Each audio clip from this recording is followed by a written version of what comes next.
You've reached the Monetization Matrix with me, your host, Kristian Hansen, your expert with insights into payment and subscription strategies, where I discuss how to help you monetize your products and services for growth.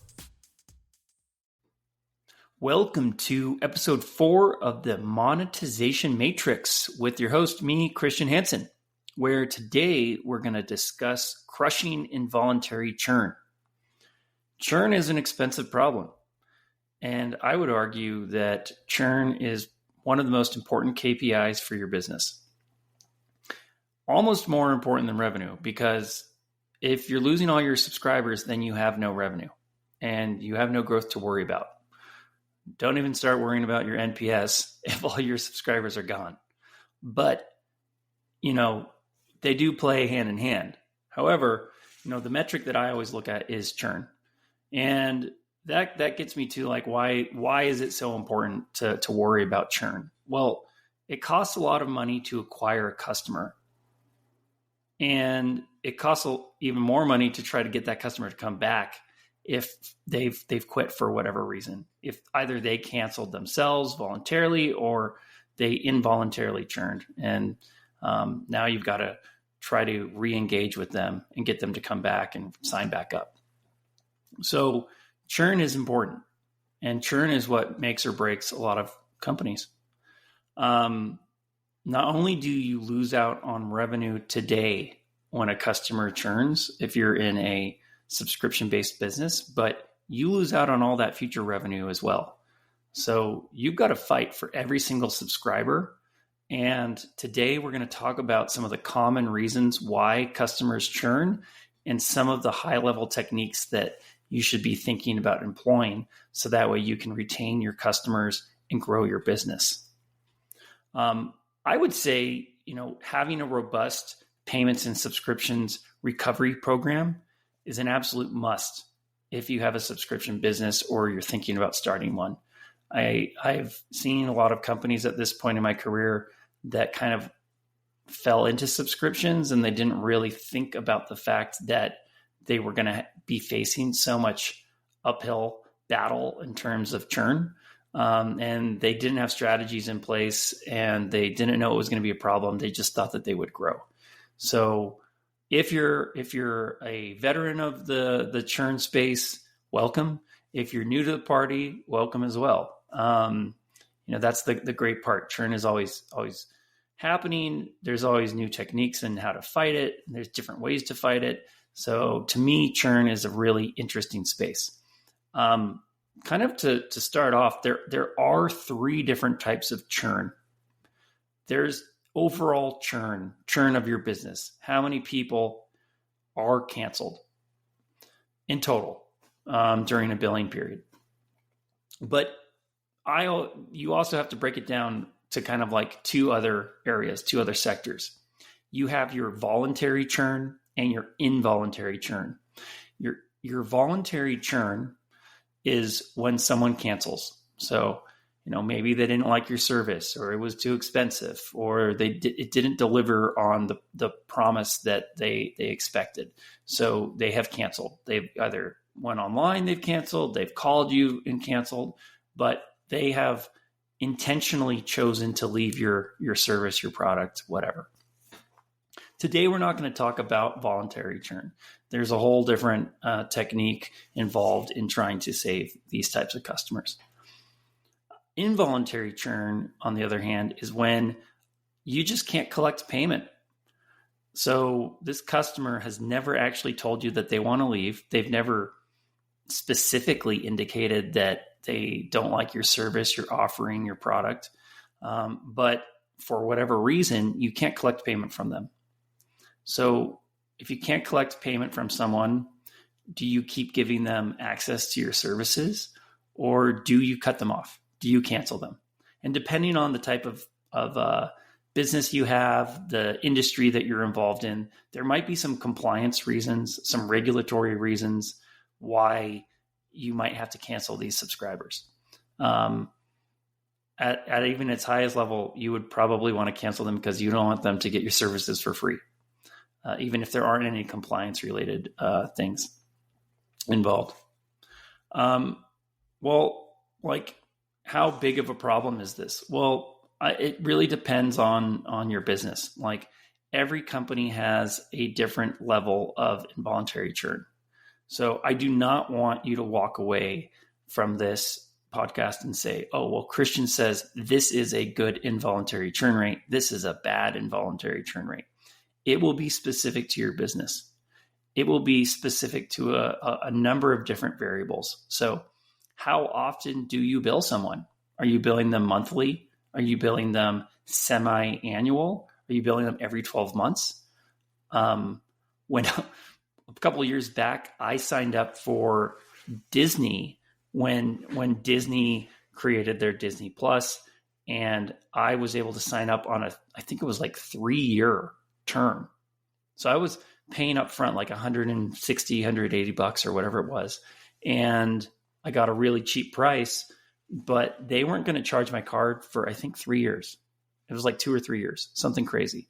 And I was like, how does that work from a churn perspective? Like, you're not going to charge my card for all this long. A lot of things could happen to my payment method over the course of 2 to 3 years. So anyway, point being, like, your business and how often you charge someone is going to be part of the equation here. Another thing to consider is how much are you charging? So, I know like some companies are charging $99 a month.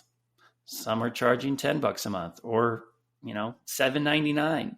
So, depending on how much you're charging customers and how frequently you're charging customers, you have different aspects. Like, the concept of insufficient funds is important when we're talking about involuntary churn. And if you're going to charge someone $1,000 a month for something, how often is someone going to have $1,000 versus $10?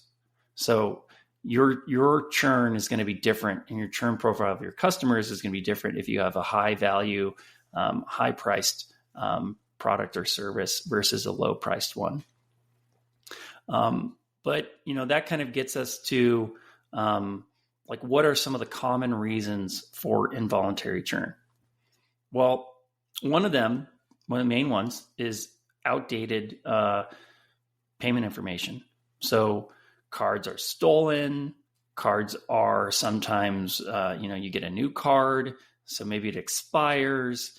So this happens quite often. Just think about, like, how often do you change your bank account? Like, do you do that every year, 2 years, 3 years, 4 years, 10 years? How often do you get a new credit card or debit card issued to you? Is that every 3 years, 4 years, 2 years? What if, something happened at one of your banks, or they came out with new cards and new design, and so now they sent you a new card? There's a lot of reasons why cards can go out of date. Another problem issue is there's this concept of like hard and soft declines, insufficient funds. So, like I was just mentioning about the price of your product. So a lot of people come to me and they say, like, hey, we have a lot of insufficient funds. I'm like, okay, well, how often are you charging? And how much are you charging for? And what kind of payment methods are you accepting? Because depending on the type of payment method, like, think about like a credit card versus a debit card versus a prepaid card versus, let's say, a PayPal or a Venmo, Google Pay, Apple Pay, right? There's just so many different type of payment methods. But like a debit card or a prepaid card, and I mean, if we want to talk about craziness, there's like prepaid cards that are non-reloadable prepaid cards. Like, there is a finite amount of money that will be on that card, and that's it.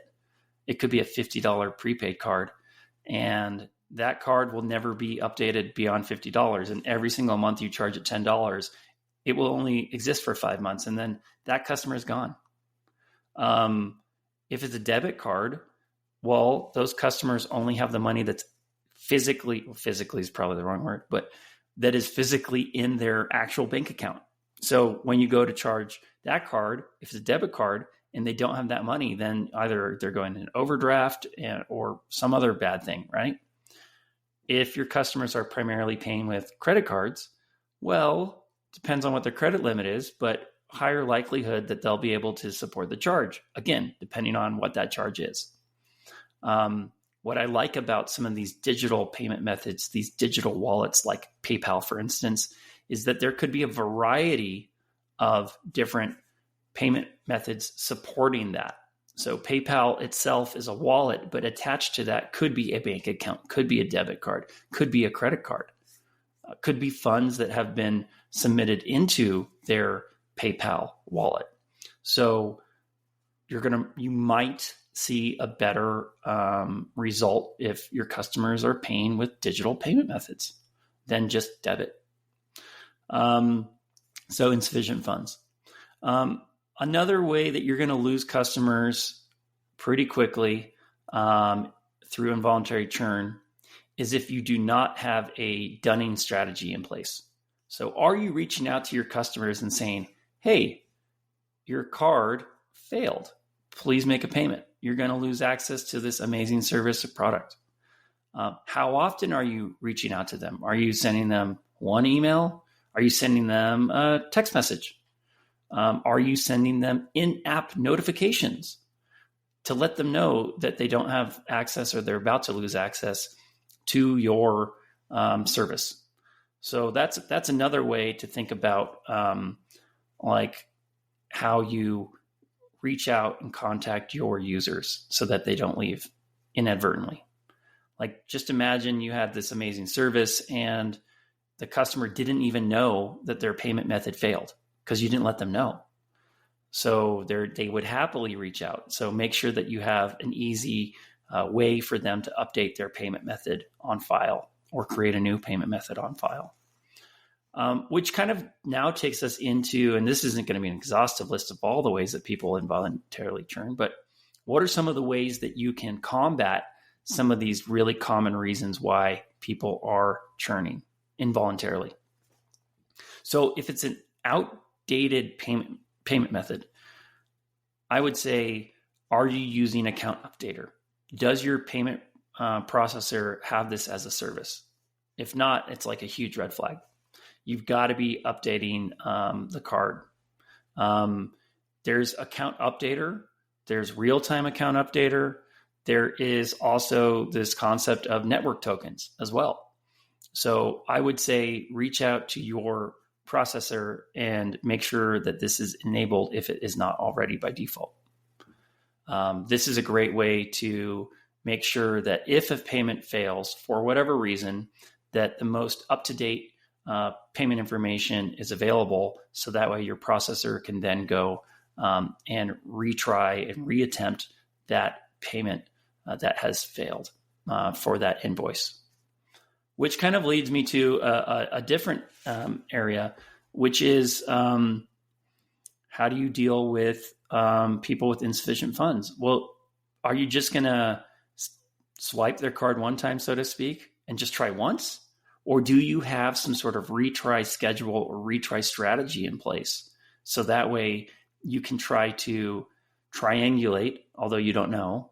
I mean, you don't know what the deal is with this user, but you probably want to try to find a way to take funds from them because, again, they never cancel. So if you have the concept of a grace period where they will still receive access to your services or products, like maybe you have a newsletter, maybe you have a streaming video on demand service, and maybe you want to, not kick them off, but in the background, you want to retry their card on file and hope that one of the times that you retry that card, that they do have funds available. So what is your retry schedule? Do you retry once? Do you try immediately? Do you try a couple days later? Do you try on the weekends? Think about that a bit. And, there are some best practices. And I know depending on which processor you might be with, that usually, like if you're with like a Stripe, et cetera, those will actually have some form like a charge fee. They actually have some sort of built-in pre-configured retry cycle, like retry up to 7 times every other day. But you got to start somewhere. And then you've got to refine it, and you've got to start to understand who your customers are, what are the best times, days of the week, the month to retry these customers. Like, some easy low-hanging fruit. Do people get paid on Fridays? Yes. So if someone is getting insufficient fund and you tried to bill them on a Monday or Tuesday, maybe try a Friday, maybe try a Saturday. People get, depending on the country, people get paid on different times of the month. They get paid on the 15th. Maybe they get paid on the 1st. Maybe they get paid on the 30th. So there's many articles around this out there on the interwebs that you could look at. But those are some things to be mindful of, is looking for a retry schedule. I touched on it like ever so slightly a little bit ago, but there is also this concept, of like hard and soft declines. A lot of the networks say, do not retry hard declines. I say, test it. Test out if you can retry a hard decline and see if you can collect funds. You will be charged and penalized for this, however. So don't do it blindly. Think about it a little bit and think, well, I might be charged a little bit, but if I can save this user, is it worth it to me? And how many times do I have to retry in order to save these users? So just be mindful. You might want to do it to everyone. Maybe you A/B test it. Maybe you do it to 10% of your subs, depending on the decline type, the decline reason code.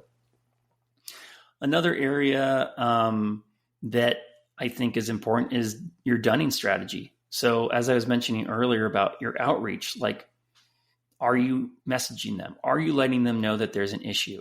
How often are you letting them know that there's an issue? Are you messaging them immediately after a payment fails? Are you waiting a couple of days, like 3 days, a week, 2 weeks? What is your level of ease with not having money from your customer and still allowing them to have access to your service? I assume if you're listening, you're in the business of creating revenue. So you probably don't want someone freeloading for a long time on your service before you decide hey, this is long enough, time to get out. So I think you should be thinking, okay, well, do I create a strategy where I message them 2 or 3 times? What's the response rate? What's the open rate? What's the click-through rate and the number of payments that you're getting when you send out a payment on day 2 versus day 4? What about on day 5 or 7? What about day 10 or 15? Or what if you decide you want to extend the retry cycle to 30 days? There are certain parameters that you can go up against. And this also kind of gets back to, you're going to be doing these things in conjunction with each other. You're not doing them in isolation. So you're not just going to be emailing and potentially SMS messaging customers, hey, your payment failed, but you're also in the background going to be coupling this with trying to do account updater, using network tokens where possible. At the same time, having a retry schedule that you've created. So you're going to be trying to capture and stop the involuntary churn in a bunch of different ways during this quote unquote grace period, before you've basically thrown your hands up and you said, I've tried everything that I can do. I have tried, updating their payment method. It's either working or it's not working. I have tried messaging them. They are not responding to those emails. They're not responding to my SMS. I have retried them on payday. I've retried them on all the special days, and none of it is working. Well, at some point you need to send out that cancellation message. Hey, we're sorry, we couldn't collect funds. Now, depending on what your business is, there's certain rules and regulations. I would, say, talk to your legal team, get your advice about how you should do that. But you're going to have to eventually cut these users off. And that's how the involuntary churn happens. So we're almost at the 20-minute mark here, but I hope today that you have a better understanding of involuntary churn and how it factors into your business, and what some of the top reasons are for involuntary churn, and what are some ways that you as a person operating the business can hopefully, create some strategies to help fight that involuntary churn by creating better, payment information, creating some sort of retry strategy of some sort and testing that out and learning from your customers, messaging your customers to let them know that there's a payment issue. And then, hopefully before you even get into this whole space of involuntary churn, you've had a great customer experience that makes them actually want to be a customer in the first place.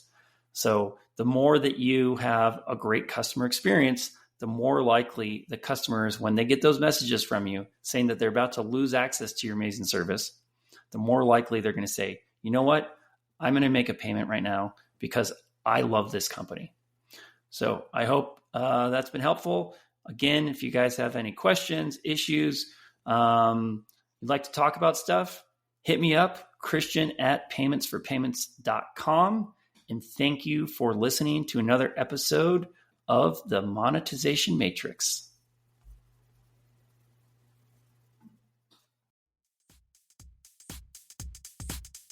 Remember to hit that subscribe button and tell all your nerdy friends.